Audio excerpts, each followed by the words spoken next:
Hello friends, இன்றைக்கி நம்ம பார்க்க போகிற recipe restaurant style coconut chutney. வாங்க எப்படி பண்ணுறதுன்னு பார்ப்போம். இப்போது ஃபஸ்ட்டு மெத்தடுக்கான இன்க்ரீடியன்ட்: தேங்காய் 1/2 கப், பொட்டுக்கடலை 1/4 கப், இஞ்சி ஒரு 3 துண்டு. ஏன்னா இந்த சட்னியில் இஞ்சி ஃப்ளேவர் தூக்கலாக இருக்கும். பச்சை மிளகாய் 3, கடுகு, கருவேப்பிலை, காஞ்ச மிளகாய் தாளிக்கிறதுக்கு, உப்பு தேவையான அளவு, பெருங்காயம். இப்போ வாங்க சட்னி எப்படி செய்கிறதுன்னு பார்ப்போம். ஒரு மிக்ஸி ஜாரில் தாளிப்புக்கு தேவையான பொருள் பெருங்காயம், இது 2 தவிர்த்து மீதி எல்லாத்தையும் ஒன்றா ஆட் பண்ணிக்கிறோம். இதோட ஒரு 1/2 கப் தண்ணி சேர்த்துக்கிட்டு உப்பையும் ஆட் பண்ணிவிட்டு நம்ம நைஸாக அரைச்சிடறோம். தண்ணியை பொறுத்த வரைக்கும் உங்களுக்கு எப்படி தேவையோ அப்படி தண்ணி விட்டுக்கோங்க. பாருங்கள், இந்த கன்சிஸ்டன்சிக்கு அரைச்சிக்கணும். இதில் புளிப்பு இருக்காது, இஞ்சி ஃப்ளேவர் தூக்கலாக இருக்கும். மோஸ்ட்லி எல்லா ரெஸ்டாரண்ட்லேயுமே இந்த மாதிரி சட்னி தான் அரைப்பாங்க. இப்போது நான் தேங்காய் எண்ணெய் விட்டுக்கிறேன்.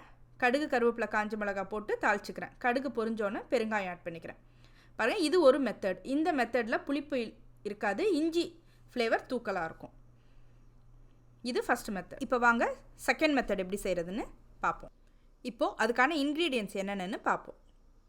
தேங்காய் 1/2 கப், பொட்டுக்கடலை 1/4 கப், காஞ்ச மிளகாய் 4 எடுத்திருக்கேன், பூண்டு 1 பல், கொடம்புளி பாருங்கள் நான் ஒரு 3 சொலை எடுத்திருக்கேன். உடம்புக்கு ரொம்ப நல்லது.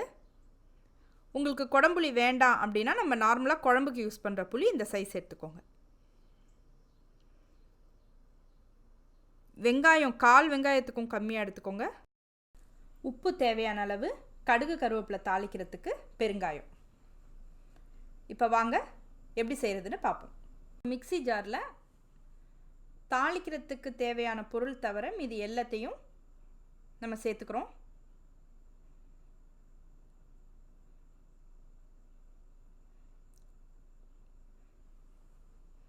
இப்போது இதில் தேவையான அளவு தண்ணி விட்டு நல்லா சட்னி கன்சிஸ்டன்சிக்கு அரைச்சிக்கிறோம். பாருங்கள், இந்த கன்சிஸ்டன்சிக்கு அரைச்சிக்கணும். இப்போது சட்னியை தாளிச்சிடலாம். நான் தேங்காய் எண்ணெய் விட்டுக்கிறேன், கடுகு, கருவேப்பிலை போட்டு தாளிச்சிக்கிறேன். கடுகு பொரிஞ்சோன்னே பெருங்காயம் ஆட் பண்ணிக்கிறேன். இப்போ என்னோடய சட்னியில் தாளித்ததை சேர்த்துக்கிறேன். பாருங்கள், இந்த 2 சட்னியுமே இட்லி, தோசை, பொங்கல் 3த்துக்குமே ரொம்ப டேஸ்ட்டாக இருக்கும். இந்த 2 மெத்தடையும் உங்கள் வீட்டில் ட்ரை பண்ணி பாருங்கள். கண்டிப்பாக உங்களுக்கும் ரொம்ப பிடிக்கும். இந்த வீடியோ பிடிச்சிருந்ததுன்னா லைக் பண்ணுங்கள், ஷேர் பண்ணுங்கள், உங்கள் கமெண்ட்ஸை சொல்லுங்கள். தேங்க்யூ.